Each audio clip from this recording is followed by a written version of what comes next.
এবারে মোহাম্মদ আমজাদ হোসেন সভাপতি, আগামী স্বপ্ন সদস্য মুক্ত চিন্তা বাংলাদেশ। আমি তাকে অনুরোধ জানাচ্ছি তার বক্তব্য খুব সংক্ষিপ্তভাবে উপস্থাপন করবার জন্য।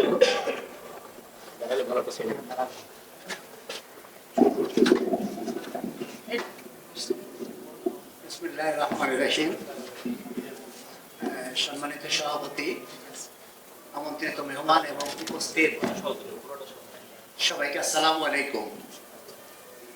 আজকে যদিও 17ই জানুয়ারি, প্রেসিডেন্ট জিয়াউর রহমান 1936 সালের 19শে জানুয়ারি জন্মগ্রহণ করেন, আজ থেকে 90 বছর আগে।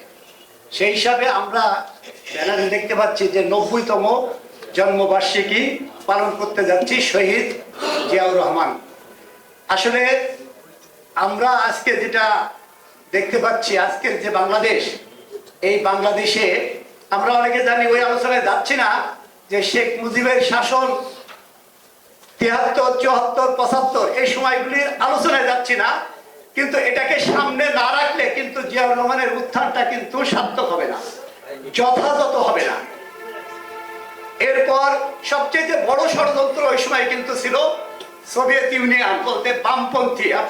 আপনারা জানেন যে কর্নেল তাহেরের বিষয়গুলি জানেন, আমি সেদিকেও যাচ্ছি না।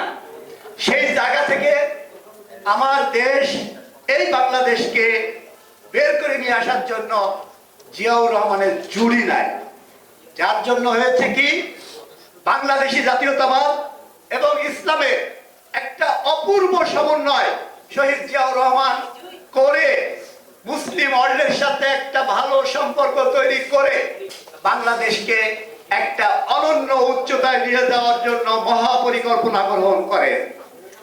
আমরা জানি পরাশক্তি যারা বাংলাদেশের ভালো চায় না, তারা তাকে বেশি দিন কিন্তু বাঁচতে দেননি।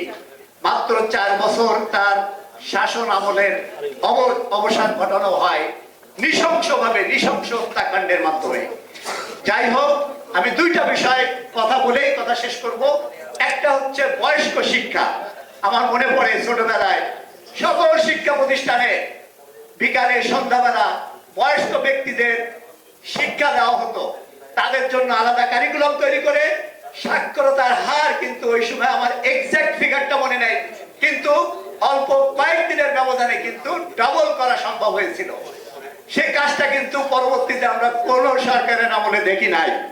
এখনো কিন্তু আমরা সাক্ষরতার বাইরে আছি, প্রায় 30%, প্রায় 30% কিন্তু এখনো সাক্ষরতার বাইরে আছি। আরেকটা বিষয় বলবো, অনেক উন্নয়নের বিষয় আছে, সেগুলি না বলি, এগুলি আপনার জানবেন এক এক করে।